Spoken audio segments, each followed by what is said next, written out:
ब्रह्मोपदेष्ट्रे मे गुरवे दैवताय च प्राप्याय प्रापकायास्तु नमः श्रीनिधये नमः। नमो वेंकटेशाय।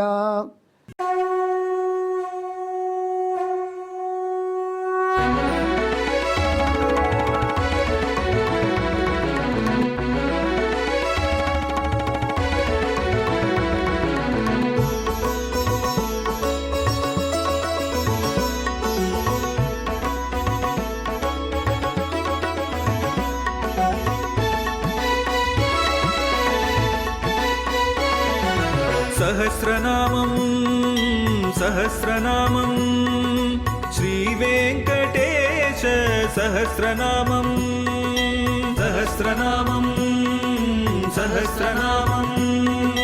श्रीवेङ्कटेश सहस्रनामम्।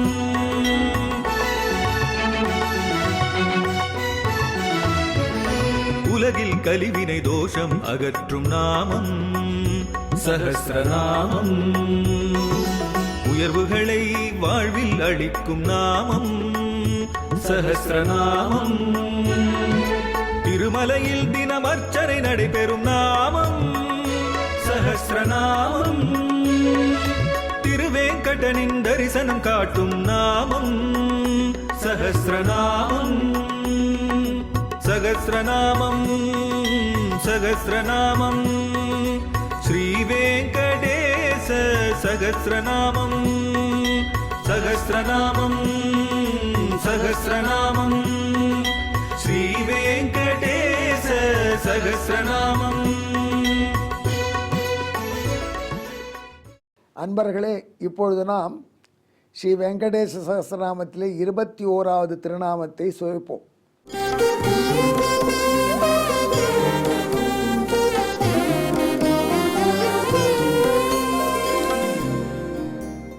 இந்த திருநாமத்தை நான் நன்கு உணர்வதற்கு வாய்ப்பாக உங்களுக்கு ஒரு சிறிய வரலாறு சொல்ல வேண்டும். திருக்கோளூர் என்பதாக நமது தமிழகத்திலே தெற்கு கோடியில் உள்ள ஒரு திருத்தலம். தாமிரபரணி கரையில் இருக்குது. பாண்டிய நாடு, பழைய கால தென்பாண்டி நாடு. அங்கே வைத்தமாநிதி பெருமாள் என்று பெருமான் அற்புதமாக பள்ளி கொண்டு சேவை சாதிக்கிறார். அந்த கிராமத்திலே ஒரு தம்பதி நீண்ட நாளாக பிள்ளை இல்லை என்ற குறை. தங்களுக்கு பிள்ளை வரம் தர வேண்டும் என்று வைத்தமாநிதி பெருமானுக்கு தினந்தோறும் அப்பமும் தேனும் நிவேதனம் பண்ணினார்கள். அப்பமும் இனிய பொருள், தேனும் இனிய பொருள். இந்த இனிய பொருளை எம்பெருமானுக்கு சமர்ப்பித்து எம்பெருமான் நமக்கு இனிய திருவருள் செய்தால் நமக்கு இனிய வார்த்தைகளை பேசக்கூடிய பிள்ளை பிறக்கும் என்று அவர்களுக்கு எண்ணம் போலும்.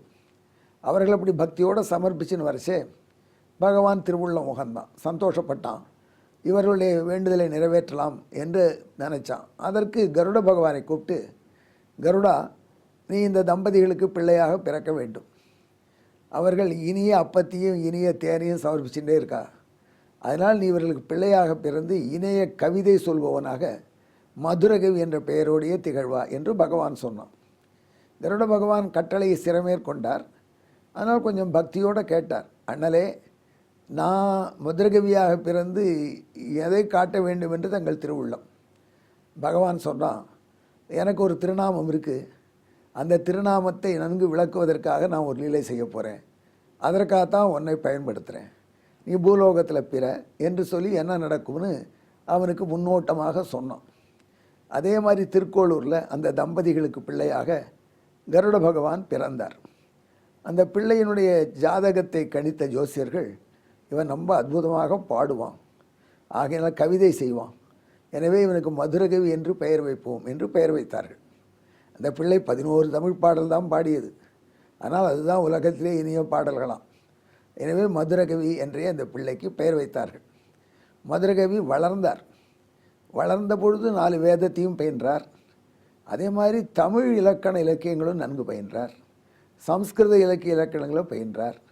அப்போது அவருக்கு வாழ்க்கையில் தனக்கு ஒரு நல்ல குரு, அதாவது மோட்சத்தை பெருவிக்கக்கூடிய குரு, மோட்சம் நமக்கு கிடைக்கும்படி அருளக்கூடிய அத்தியாத்ம வித்யா, ஆத்மாவை பற்றி நன்கு தெரிந்த குரு வேண்டும் அப்படிங்கிற ஆவல் வந்தது.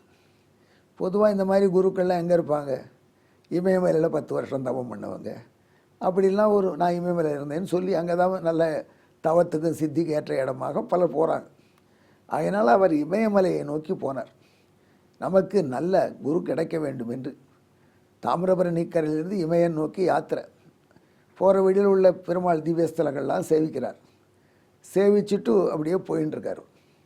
அயோத்தி வந்தார். அயோத்தியில் அவர் சரையூ நதிக்கரையில் ஸ்நானம் பண்ணார்.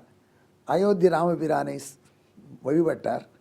அந்த சரையூரில் சாயங்காலம் சந்தியாவந்தனம் பண்ணார். இந்த சந்தியாவந்தனம் பண்ணும் பொழுது 4 திசைகளையும் வணங்குறது வழக்கம் இறுதியில். அப்போ தெற்கு திசையை நோக்கி நமஸ்காரம் பண்ணினார். இவர் குருவை தேடி வந்துட்டுருக்கார். இது வரைக்கும் அவருக்கு அவர் நினைத்தபடி குரு கிடைக்கல. இமயமலை வரைக்கும் போனாலும் கிடைப்பறோ மாட்டாரோன்னு தெரியலை. அப்போ திடீர்னு அன்றைய தினம் சாயங்காலம் தெற்கு திசையை நோக்கி அவர் வணங்கிய பொழுது அங்கே ஒரு ஒளிப்பிழம்பு தெரிஞ்சுது. அவருக்கு ஒரு ஆர்வம் வந்து இதை ஒளிப்பிழம்பு என்னன்னு பார்க்கணும். அதனால் தன்னுடைய யாத்திரையை தெற்கு நோக்கி திருப்பிட்டார். பெரிய யூட்டர்ன் தெற்கு நோக்கி வந்துட்டார். தினம் சாயங்காலம் சந்தியாவந்தனம் பண்ணும்பொழுது பார்ப்பார், அந்த தெற்கு திசையில் அந்த ஒளிப்பிழம்பு தெரியும். ஆகையினால ஒளிப்பிழம்பு இன்னும் தெற்கதாக இருக்குது என்று நடந்து நடந்து வந்து அவர் தாமிரபரணி கரைக்கே வந்துட்டார். தங்கள் ஊர் பக்கமே வந்துவிட்டார். அதனால் மறுநாள் பார்த்தார், இன்றைய தினம் எங்கே இருக்குது அப்படின்னு தங்கள் ஊரில் சந்தியாவந்தனத்தை தங்கள் ஊருக்கு முன்னாடி வந்து சந்தியாவந்தனம் பண்ணார். தாமிரபரணியிலே வடக்கு கரையில், தெற்கு கரையிலே இவங்க ஊர் வடக்கு கரையில் சந்தியாவந்தனம் பண்ணினா அன்றைய தினமும் தெற்க தான் தெரிஞ்சுது அந்த ஒளிப்பிழம்பு. சரி, இன்னும் தெற்க இருக்குது என்று தீர்மானித்து இன்னும் தெற்க யாத்திரை போனார். இன்னும் தென்பகுதிக்கு போய் அன்றைய தினம் சந்தியாவந்தனம் பண்ணினார். இப்பொழுது ஒளிப்பிழம்பு வடக்க தெரிஞ்சுது. சரி, ஒளிப்பிழம்பை கடந்து வந்துட்டோம்னு அந்த ஒளியை நோக்கி மறுபடியும் வடதிசையை நோக்கி வந்தார். திருக்குறுகூருங்கிற ஊருக்கு வந்தார். இங்கே ஏதேனும் அதிசயம் உண்டான்னு கேட்டார், ஒளிப்பிழம்பு தெரிகிறது. அவர்கள் சொன்னார்கள், இந்த ஊரில் பெரிய அதிசயம் ஒன்று உண்டு. ஒரு குழந்தை பிறந்தது இந்த ஊர் தலைவருக்கு. அந்த குழந்தை பிறந்து 10 நாள் ஆச்சு. பிறந்ததுலேருந்து அந்த குழந்தை அழலை, தாய்மலைப்பால் உண்ணலை, எந்த உணவும் ஏற்கலை. ஆனால் எந்தவித குறைபாடும் இல்லை. நாளொரு மேனியும் பொழுதொரு ஒன்றுமா வளர்ந்துட்டு அவர்கள் வேண்டி பெற்ற பிள்ளை ஆகையினால இந்த ஊர் திருமால் சன்னதி, இந்த திருக்கூறுகூர் திவ்ய தேசம், இங்கே ஆதிநாத பெருமாள் அவர் திருவடி வாரத்தில் குழந்தையை கொண்டு வந்து சேர்த்து அந்த குழந்தைக்கு அருள் கேட்கணும். ஏன்னா அது ஒன்று தாய்ப்பால் சாப்பிடல, அழலையே என்று அப்பாவும் அம்மாவும் அந்த 11 நாள்கள் ஆன பிற்பாடு குழந்தையை இங்கே கொண்டு வந்து திருத்தலத்திலே ஆதிநாதர் ஸ்தலத்துக்கு முன்னாடி கொண்டு வந்து வைத்தார்கள். அப்பொழுதுதான் அந்த அதிசயம் நடந்தது. அந்த 11 நாள் குழந்தை கிடுகிடுன்னு எழுந்தது, நடந்தது. நம்ப முடியாத அதிசயம். ஊர் ஜனங்களே ஆச்சரியப்பட்டு போனாங்க. நடந்த அந்த குழந்தை கோயிலுக்கு வடக்கு பக்கம் உள்ள பிராகாரத்தில் ஒரு புளிய மரம், அதில் ஒரு சின்ன பொந்து, அந்த பொந்தில் ஏறி தாவி உக்காண்டிருக்கு. அங்கேயே உக்காண்டிருக்கு. இன்னும் ஒரு உணவும் ஏற்றுக்கொள்ளலை. அந்த குழந்தைக்கு எந்த விதமான உணவு உள்ளே செல்லாதனால வேறு உபாதைகளும் கிடையாது. மலஜலம் கழிக்க வேண்டிய நிர்பந்தம் இல்லை. அந்த குழந்தை அங்கேயே இருந்து கொண்டு யாரோடையும் பேசுகிறதே கிடையாது. பக்தி யோகம் பண்ணிட்டுருக்கு என்று யோகத்தில் இருக்குது என்று சொன்னார்கள். ஓஹோ, இவர் நம்ம குருவாக இருக்கலாமோ என்று எண்ணி அந்த ஒளிப்பிழம்பையை நாடி வந்த மதுர கவிகள் அந்த குழந்தை இருக்கும் முன்னாடி வந்து நின்றார். நிறைய கூட்டம் நிற்கிறது. இந்த குழந்தை ஒன்றும் சாப்பிட்றதில்ல, பேசுகிறதில்ல. ஆனால் உடம்பு நல்லா ஹெல்த்தியாக இருக்குது. வனப்போடு இருக்குது குழந்தை. உடம்புலேருந்து நல்ல தெய்வீக தேசு வீசுறது. முன்னாடி வந்தார். இந்த குழந்தை நம்ம குருவாக இருக்கலாமா? 16 வயசு ஆகிடுச்சு. இப்போ நமக்கு குருவாக இருப்பரா என்று தெரிந்து கொள்ள வேண்டும் என்று அந்த குழந்தைகிட்ட ஒரு கேள்வி கேட்டார். செத்தத்தின் வயிற்றில் சிறியது பிறந்தால் எத்தை தின்று எங்கே கிடக்கும் என்று கேட்டார். இந்த கேள்வியை கேட்ட உடனே பக்கத்தில் உடனே சிரித்தாங்க. இது வரைக்கும் அந்த குழந்தை யார்ட்டையும் பேசினதே இல்லை, அம்மா அப்பான்னே சொல்லலை. நீ இவ்வளோ நீளமாக ஒரு டயலாக் கொடுத்து இதுக்கு அந்த குழந்தை பதில் சொல்லி எதிர்பார்க்குறீங்களே அப்படிங்கிறது போல் அவர்கள் இவரை பார்த்தார்கள், வித்தியாசமாக பார்த்தார்கள். ஆனால் அந்த அதிசயம் நடந்தது. அந்த குழந்தை இவருக்கு பதில் சொல்லிச்சு, அத்தை தின்று அங்கே கிடக்கும். என்ன கேட்டார் அவர்? குழந்தை என்ன பதில் சொல்லித்துன்னு மக்களுக்கு புரியலை. ஆனால் டமால் அவர் காலில் விழுந்த, குருதேவா நமஸ்காரம் விட்டார். நீ தான் என்னுடைய குரு. அவர் என்ன தான் கேட்டார், குழந்தை என்ன தான் சொல்லித்து? சத்தத்தின் வயிற்றில்னா செத்ததுக்கு என்ன நாலெட்ஜு கிடையாது. ஒருத்தன் இறந்து போயிட்டா அறிவு கிடையாது. ஆகையினால் அறிவில்லாத அச்சேதனமான பொருள் அது. இந்த உடம்பை வச்சுங்களேன். இந்த உடம்பில் சிறியது அணு வடிவத்துள்ள ஜீவாத்மா இது வந்து சேர்ந்ததுன்னா அந்த ஜீவாத்மா எத்தை சாப்பிடும், எத்தை சாப்பிட்டு எங்கே ரெஸ்ட் எடுத்துக்கும்? இந்த உடம்புக்கு ஒன்றுக்கு நாள் பொருளை தான் சாப்பிடும். இந்த அச்சேத்தனமான பொருள்களை சாப்பிடும். அரிசி, கோதுமை, இந்த மாதிரி அத்தை தின்று அந்த உடம்போடையே ஒன்றி நாம் தான் உடம்புன்னு நினச்சின்னு கிடக்கும். இதுதான் நடக்கும் இந்த பிரகிருதி மண்டலத்தில் என்று அந்த கேட்ட கேள்விக்கு விளக்கம் சொல்லிட்டார். அதற்கப்புறம் அவர் குருவாக ஏற்றுண்டார். இவர் சிஷ்யராக வந்த பிற்பாடு திருவாயு 4 திவ்ய பிரபந்தம் பாடினார். அதையெல்லாம் இவர் தான் ஓலைப்படுத்தினார், எழுதினார். அந்த நம்மாழ்வாரை தவிர தனக்கு வேறு தெய்வம் இல்லை என்று அவரையே தெய்வமாக தேவுமற்றறியேன் குருகூர் நம்பி பாவினின் இசை பாடி திரிவனே என்று போற்றினார். இந்த மற்ற ஆழ்வார்கள் எல்லாம் பகவானை பற்றி பாடியிருக்கா. ஆனால் மதுரகவி ஆழ்வார் நம்ம ஆழ்வாரை பற்றி தான் பாடினார். அதனால தான் மதுரை கவி எழுதிய கவி எடுத்து போல இருக்கு. அப்படி திகழ்ந்தார் நம்ம ஆழ்வார் பக்தராக, மதுரகவி சிஷ்யராக. இப்போது இதில் என்ன வரலாற்றை காண்பித்தான் எம்பெருமான் உலகுக்கு? அதாவது தன்னுடைய பக்தர்களுக்கு தான் ஒளிப்பிழம்பாக தான் இருப்பது இடத்தை காட்டி கொடுப்பான். நம்மாழ்வார் வேறு யாரும் இல்லை, பகவானுடைய வடிவமே தான். திருக்குறுங்குடி நம்பியே நம்மாழ்வாராக பிறந்தார் என்று குரு பரம்பரைகள் சொல்கின்றன. அப்படி நம்மாழ்வாரை எம்பெருமான் மதுரகவி ஆழ்வாருக்கு பிடிச்ச வடிவமாக குரு வடிவமாக காட்டி கொடுத்தான். அதே மாதிரி தன் அடியார்களுக்கு எம்பெருமான் தன்னை தானே காட்டி கொடுப்பான். தானே காட்டி கொடுப்பான் அப்படின்னா தன்னை மறைக்க மாட்டான் தன் பக்தர்களுக்கு, மற்றவர்களுக்கு தன்னை மறைப்பான். அதாவது ஹிரண்யகசிபு பிரகலாதன்ட்டு அந்த நாராயணன் எங்கே இருக்கான்னு கேட்டான். ஆனால் ஒரு வேடிக்கை என்னன்னா, நாராயணன் எங்கே தெரியுமா இருந்தான்? ஹிரண்யகசிபுனுடைய இதயத்தில் தான் ஒழிஞ்சிட்டு இருந்தான். அதாவது வேடிக்கையாக சொல்கிறார், ஹிரண்யகசிபு மூலகையும் வெல்ல வேண்டும் என்று ஒவ்வொரு தேவலோகத்தையும் ஆக்கிரமித்தான். அப்போது வைகுண்ட லோகத்துக்கும் போனான். முன்னாடியே நான் உங்களுக்கு சொல்லியிருக்கேன் இந்த தொடரில். ஹிரண்யகசிபுலாம் எந்த வைகுண்டத்துக்கு போனான்? அசல் வைகுண்டத்துக்கு போனால் திரும்பி வந்திருக்க முடியாது. அங்கே போனவா திரும்புவதே கிடையாது. மீட்சியின்றி வைகுந்த மாநகர். அங்கே போனவா திரும்ப முடியாது. அப்பேற்பட்ட வைகுண்டம் போய் ஹிரண்யகசிபு திரும்பிவிட்டான்னு கதை சொன்னால் என்ன பொருள்? அந்த வைகுண்டம் போலவே இந்த உலகத்தில், அதாவது பிரம்மாண்டத்தில் பிரம்மலோகத்துக்கு கீழே எம்பெருமான் தனக்கு ஒரு வைகுண்ட லோகம் வச்சுட்டுருக்கான். அது காரிய வைகுண்டம்.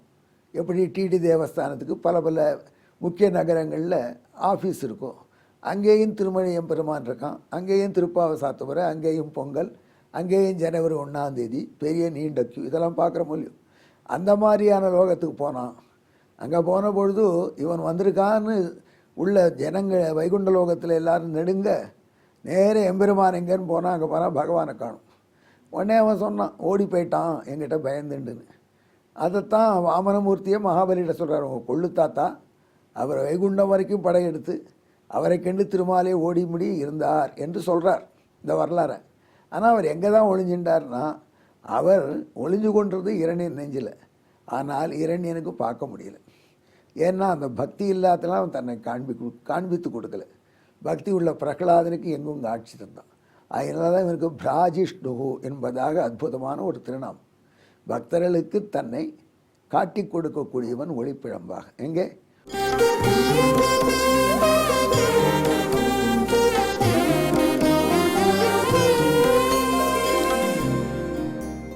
பிராஜனசீலோ பகவான் பக்தாபிஷ்டம் வபுர்குணான் திருத்வா பிராஜிஷ்ணுர் நாம்னா தத் பக்தை புரோக்தோ விருஷாத்ரிநாதோயம் என்று ஸ்லோகம்.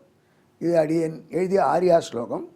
அன்பர்களே, பக்தர்களுக்கு தன்னை காட்டி கொடுக்கக்கூடிய எம்பெருமானுக்கு பிராஜனம் என்பது காட்டி கொடுப்பது அவருடைய பழக்கமாகினால அவரை பிராஜிஷ்ணு என்று சொல்கிறார்கள். எங்கே இந்த திருநாமத்தை என்னுடன் சேர்ந்து ஜபியுங்கள். ஜபிச்சா எம்பெருமான் நமக்கு தன்னை காட்டி தருவான். பக்தியுடன் ஜபிப்போமாக. பிராஜிஷ்ணவே நமஹ. நன்றி, வணக்கம்.